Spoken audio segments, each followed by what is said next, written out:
ஒரு படம் பயங்கர ஆக்ஷனாக இருந்தால் ஹிட் ஆகும், பயங்கரமாக ஸ்க்ரீன் பிளே இருந்தால் ஹிட் ஆகும். ஆனால் படத்துக்கு ஒரு ஆவரேஜான ரிவ்யூ ஆனால் பாட்டுக்கு வேற லெவலில் ஹிட் ஆகி கோடிக்கணக்கில் அதுவும் மிகப்பெரிய நம்பரை கலெக்ஷனாக எடுத்துச்சுன்னா அது எப்படிப்பட்ட படமாக இருக்கும், எப்படிப்பட்ட பாடல்கள் அந்த படத்தில் இருக்கும். ஸோ அது என்ன படமாக இருக்கும் அப்படிங்கிறத கெஸ் பண்ணுங்கள். மிகப்பெரிய வசூல் சாம்ராஜ்யத்தை பண்ணிச்சு, அதுவும் இல்லாமல் மிகப்பெரிய சம்பவம் பாடல்களில். ஸோ ஆடியோ கேசட்டில் மிகப்பெரிய ரெக்கார்டை பண்ணிச்சு அந்த படம். அது என்ன படமாக இருக்குன்னு கெஸ் பண்ணுங்க. அந்த படத்தோட பட்ஜெட் வசூல் எல்லாத்தையுமே இந்த வீடியோவில் பார்க்க போகிறோம். இது இல்லாமல் லியோ படத்தோட 15வது நாள் வசூல் எவ்வளோ வந்திருக்கு, 15 நாள் டோட்டல் கலெக்ஷன் எவ்வளோ வந்திருக்கு அப்படிங்கிறத இந்த வீடியோவில் நம்ம பார்ப்போம். இதுக்கு அடுத்ததான் இன்னும் சில படங்களோட வசூலையும் பார்க்க போகிறோம். அந்த படங்கள் எந்த நிலைமையில் இருக்குது அப்படிங்கிறதையும் பார்க்க போகிறோம். அதுக்கு அடுத்ததான் இன்னைக்கு 6 இயர்ஸ் ஆஃப் அவல். ஸோ சித்தார்த் அவர்களோட நடிப்பில் ஒரு ரொம்ப சீரியஸான ஒரு ஹாரர் படம். அந்த படத்தோட பட்ஜெட் என்ன, வசூல் என்ன, ஷேர் என்ன அப்படிங்கிறத இந்த வீடியோவில் நம்ம டிஸ்கஸ் பண்ணுவோம். ஸோ வீடியோக்குள்ள போகிறதுக்கு முன்னாடி நம்ம சேனலை நீங்கள் சப்ஸ்கிரைப் பண்ணல அப்படின்னா பண்ணிவிடுங்க. பக்கத்தில் இருக்க பெல் ஐகானை அப்படியே ப்ரெஸ் பண்ணிவிடுங்க. வாங்க வீடியோக்குள்ளே போகலாம். நேற்று வீடியோவில் நான் ஒரு ஃப்ரேம் ஒன்று வச்சுருந்தேன். அதை நிறைய பேர் கரெக்டாக கெஸ் பண்ணியிருந்தீங்க. அது என்ன ஃப்ரேம், என்ன படம் அப்படிங்கிறத இப்போ பார்த்துட்டு வாங்க.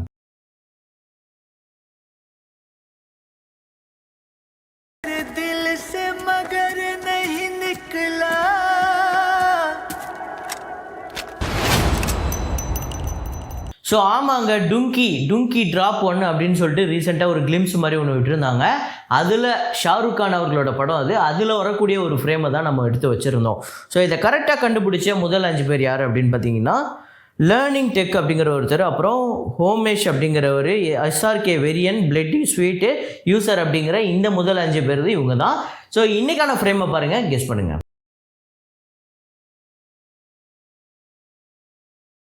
ஒரு படத்துக்கு மிக்ஸ்டு ரிவ்யூ தான் வந்திருக்கு. அந்த படத்தோட கதையோ அந்த படத்தோட திரைக்கதையோ அந்த அளவுக்கு பெருசாக படத்துக்கு கை கொடுக்கல.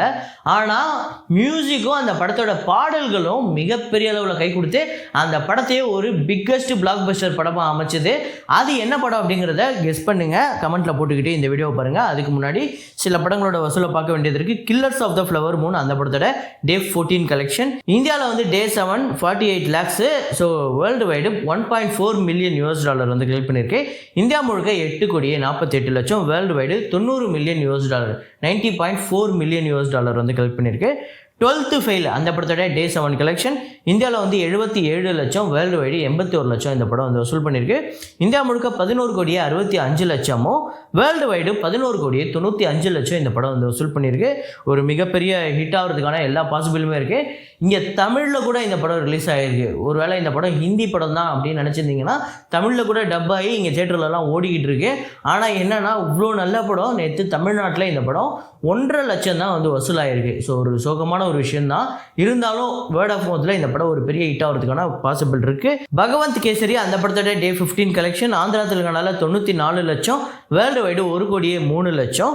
இதுவரையும் இந்த படம் 115 கோடியே 41 லட்சம் வசூல் பண்ணியிருக்கு. ஆந்திரா தெலுங்கானாவில் மட்டும் 80 கோடியே 59 லட்சம். ஸோ இந்த படம் இன்றைக்கி, அதாவது இந்த வசூல் சொல்கிற இந்த நாளில் 15வது நாளில் இந்த படம் பிரேக் ஈவன் பண்ணி ப்ராஃபிட் ஜோனுக்குள்ளே போயிடுச்சு. இந்த ஒரு செட்டு வந்ததில்ல லியோ கூடவே, இந்த ஒரு செட்டில் பார்த்தீங்க அப்படின்னா ஓரளவுக்கு ஒரு ஹிட்டான படமாக அமைஞ்சது பகவந்த் கேசரி மட்டும்தான். ஸோ மறுபடியும் ஒன்ஸ் அகைன் ப்ரூவ் பண்ணிட்டாரு பாலகிருஷ்ணா பாக்ஸ் ஆஃபீஸில் அவர் ஒரு கிங் அப்படின்னு சொல்லிட்டு. ஸோ லியோ அந்த படத்தோட டே 15 கலெக்ஷன் தமிழ்நாட்டில் 1 கோடியே 55 லட்சம், ஆந்திரா தெலுங்கானாவில் 42 லட்சம், கர்நாடகாவில் 22 லட்சம், கேரளாவில் 51 லட்சம், ரெஸ்ட் ஆஃப் இந்தியாவில் 77 லட்சம், ஓவர்சீஸில் 63 லட்சம், வேர்ல்டு வைடு 4 கோடியே 10 லட்சம் வசூல் பண்ணியிருக்கு. ஸோ டோட்டலாக பார்த்திங்க அப்படின்னா தமிழ்நாட்டில் மட்டும் 203 கோடியே 54 லட்சமும், ஆந்திரா தெலுங்கானாவில் 49 கோடியே 8 லட்சமும், கர்நாடகாவில் 42 கோடியே 19 லட்சம், கேரளாவில் 54 கோடியே 85 லட்சம், ரெஸ்ட் ஆஃப் இந்தியாவில் 27 கோடியே 94 லட்சம், ஓவர்சீஸில் 198 கோடியே 74 லட்சம் வசூல் பண்ணியிருக்கு. வேர்ல்டு வைடு இந்த படம் 576 கோடியே 34 லட்சம் இந்த படம் இதுவரையும் 15 நாளில் வசூல் பண்ணியிருக்கு. ஸோ இந்த படத்தோட பட்ஜெட் 280 கோடி. ஆல்ரெடி இந்த படம் ஒரு மிகப்பெரிய ப்ராஃபிட் எடுத்துருச்சு.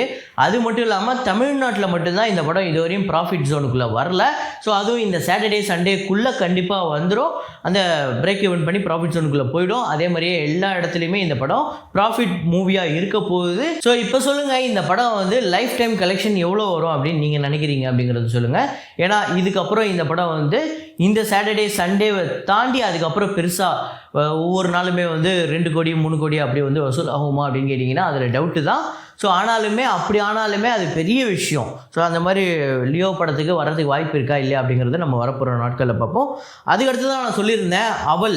ஸோ இந்த படம் வந்து ரிலீஸ் ஆகி 6 வருஷம் என்னையோட முடிஞ்சிருக்கு. எனக்கு தெரிஞ்சு ரீசெண்டாக வந்த ஹாரர் மூவியை ரொம்ப சீரியஸாக ஹேண்டில் பண்ண படம் அப்படின்னு நினைக்கிறேன். உண்மையிலேயே நல்லாவே இருக்கும். ஒரு ஹாலிவுட் படம் எந்த அளவுக்கு இருக்குமோ அந்த அளவுக்கு இருக்கும். ஹாலிவுட் ஹாரர் படம் எப்படி இருக்குமோ அந்த ஒரு பேட்டர்னில் தான் இந்த படம் இருக்கும்.